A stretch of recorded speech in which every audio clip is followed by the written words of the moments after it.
Such a pleasure to be back here today. And I would just like to start by saying thank you to each and every one of you. You know, the first podcast that we did, we had so many good reviews. A lot of you guys were commenting. So I was very encouraged, and thank you so much. So, from one of the comments that I received, let me just read out the comment from Prosper. So, Prosper Chitongo says, thank you, Doc. Quick questions. What were the major challenges you faced when you were starting out? And what advice would you give to doctors who are currently interns who would want to follow your path? How did you research about the requirements, especially equipment needed to start? And so he's asking me to do such a video. So, you know, so let me just talk about my story, and then I'll also be answering those questions, as I'm going through the story. So basically, when we decided that we wanted to have a surgery, our plan had just been to open a surgery, like a GP practice. But what then happened is one of these days we were actually driving to the airport. I can't remember if it was myself or Dr. Anjum that was going out of the country. But on this particular incident, we're actually early. So, because of previous experience, I mean, one time we had been left behind by a plane, but this time we actually resolved to go there early. So, we're driving in Airport Road, and we're like an hour early, an hour before the 3 hours, so we're very early. So, we say to ourselves, you know what, let's just look at the surgeries or clinics that are around here. And if the doctor is there, let's just speak to him. So along that airport road, I think it's airport road and St. Patrick's. There were some clinics there. There was a clinic on the right side. So we went there, and the doctor was very pleasant. I mean, up till today, I'm extremely grateful because he was there. He took us in, and then he started explaining to us to say that, look, if you do a 24-hour facility, you are able to actually do more for the patients, and you can actually get more revenue. And we didn't know, so we said, hey, look, what's a 24 hour? What's the difference? And then he actually had because like in Zimbabwe, I know in different countries, I'm sure there are different regulatory bodies, but in Zimbabwe, we've got the Medical and Dental Practitioners Council, we've got the HPA, and then we've got the Association of Healthcare Funders. So basically, the Association of Healthcare Funders, they actually do grading of facilities. So after you go through all your registration, for you to be, you then go there and then they actually grade your facility. So they come, they look at all the facilities that you have, and then they give you a grade from A to D, I think, and then you can choose.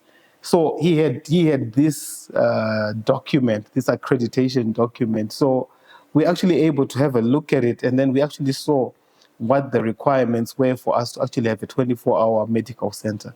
So that's how we actually knew the requirement that we needed. So it was just through that one day that we were driving and we were early.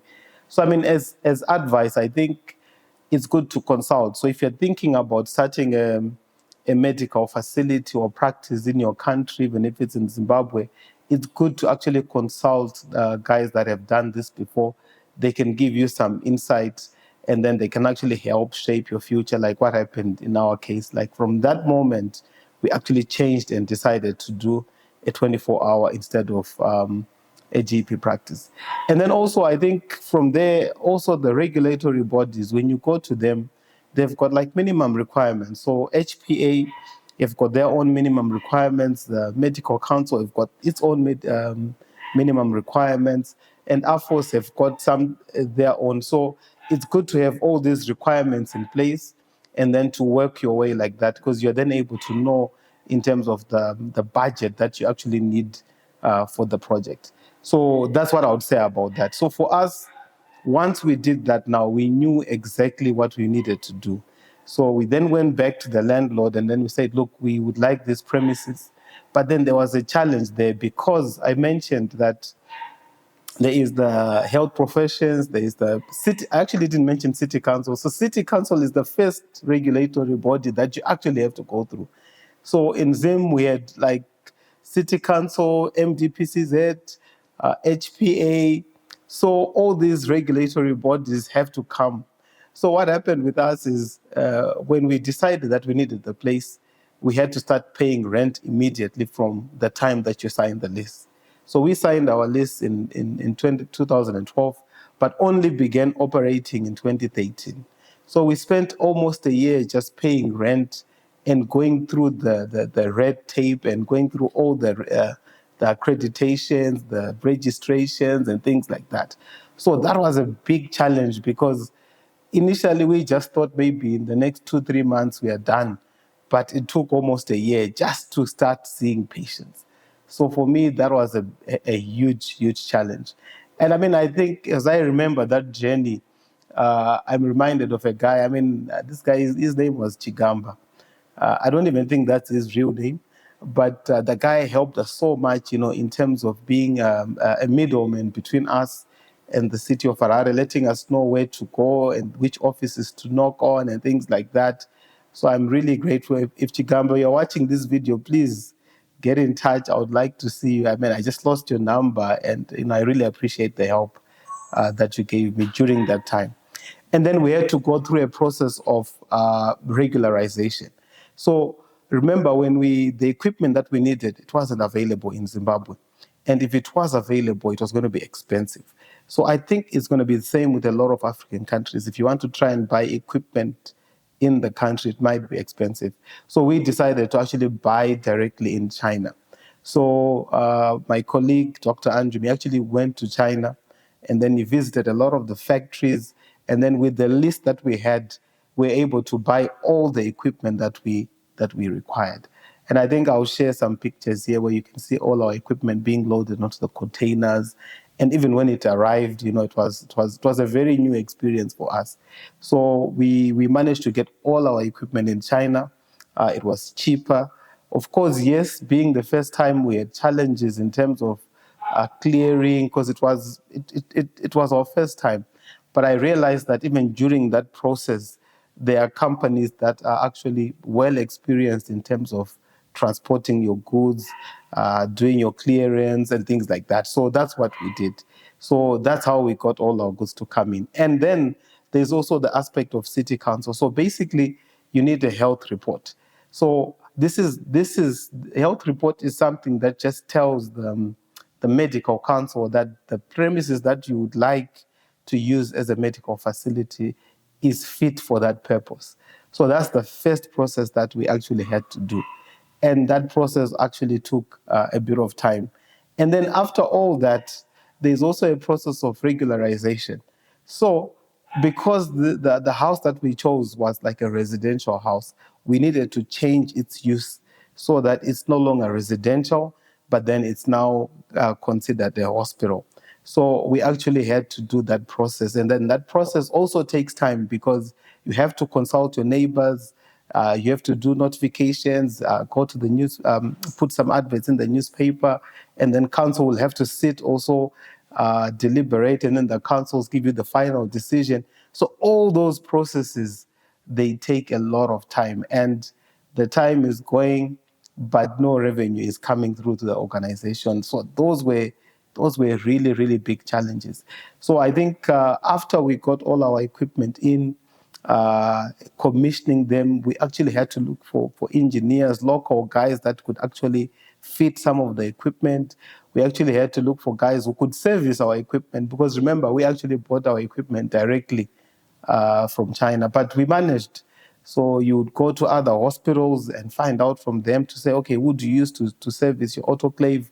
Who do you use to do this? And then, we actually set and we're actually able to now start. And then the container that we actually, so because at BMC, we didn't have enough space. So what happened was when we brought in all our equipment, it was in one container.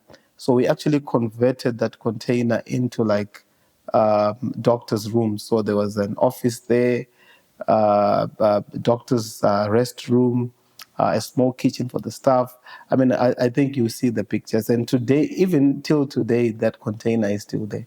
So basically, I would think within the first phase, you need to be able to speak to a lot of people, get a lot of advice, and then also approach the regulatory bodies so that you actually know exactly what equipment is required.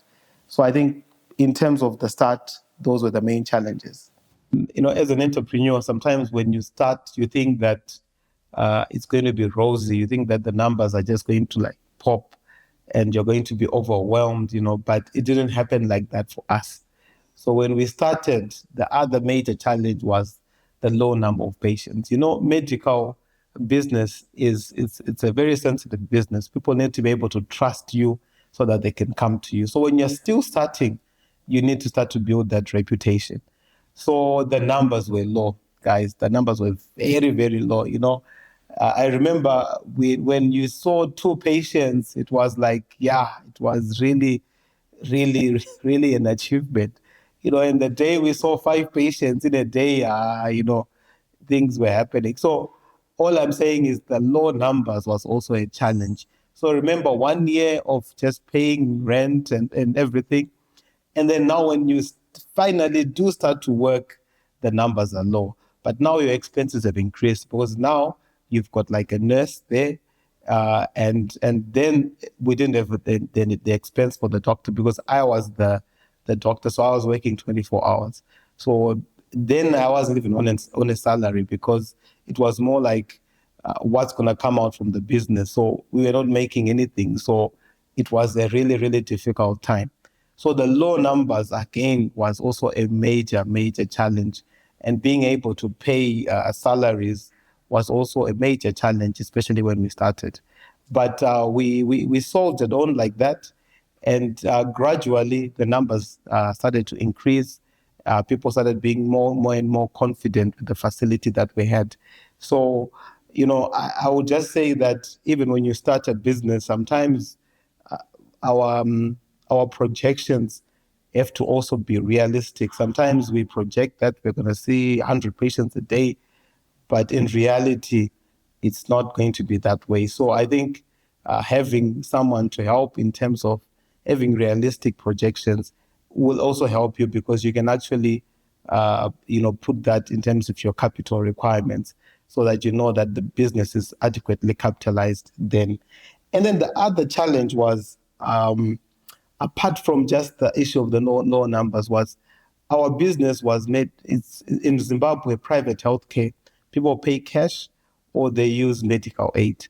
So medical aid, then they would pay anything between 30 days or even 60 days. And some wouldn't even pay. So can you imagine you have treated someone now and you're not getting cash?